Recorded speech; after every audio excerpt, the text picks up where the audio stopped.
என்ன நடக்குது இந்த கதையில் அப்படின்னு நமக்கே பல சமயங்களில் புரியறதில்ல. இதில் வேறு பார்த்தீங்க அப்படின்னா இப்போ திடீர்னு முத்து வேறு ஊருக்கு போயிட்டார். தனியாக எல்லா பிரச்சனைகளும் மீனா சமாளிக்கணும் அப்படிங்கிற இடத்துக்கு கொண்டு விட்டாச்சு.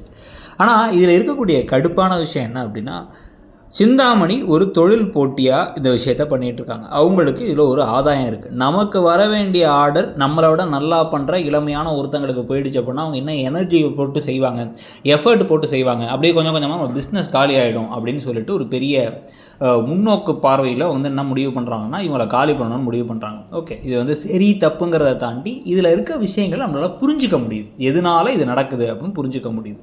ஆனால் எக்ஸாக்ட் ஆப்போசிட்டாக நமக்கு இருக்கிறதுலே கட்டுப்பான விஷயமா இருக்கிறது யாருன்னு பார்த்திங்கன்னா விஜயாவை தான் இருப்பாங்க.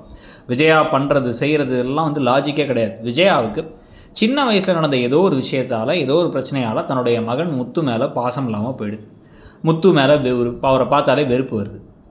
முத்துவை கல்யாணம் பண்ணிக்கிட்டவங்கள இவங்களால் மருமகளாக ஏற்றுக்க முடியல. அதே சமயத்தில் இவங்களோட பேரப்பிள்ளைங்களை கூட பேரப்பிள்ளைங்களாக ஏற்றுக்க முடியாதுங்கிற அளவுக்கு இவங்க மனசில் ஒரு எண்ணம் வச்சுருக்காங்க.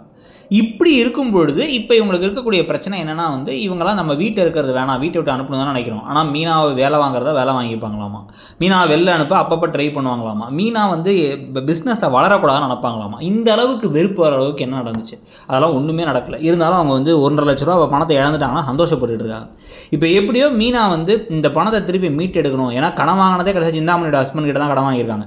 ஸோ அந்த வகையில் ஏதாச்சும் பண்ணணுமே அவங்க ட்ரை பண்ணி எல்லா பக்கமும் சுற்றி கித்தி பம்பரமாக பிளான் பண்ணி ஸ்ருதியோட அதுக்கப்புறம் சீதாவோட சேர்ந்து ஒரு பிளான்லாம் பண்ணி பணத்தை வாங்கும்பொழுது நம்ம அத்தை இன்னமும் அவங்களோட பழகிட்டு இருக்காங்க, பேசிகிட்டு இருக்காங்க, நம்மளோட இந்த பிஸ்னஸையும் கெடுத்து விட பார்க்குறாங்க அப்படிங்கிறலாம் தெரிய வர அதை பற்றி ஓப்பனாக ஏதாவது கிண்டல் பண்ணுற மாதிரி விஜயா பேசும்பொழுது ஒரு இடத்துலையாச்சும் கொஞ்சமாக சுயமரியாதையோட போதும் அதை நிறுத்துங்க.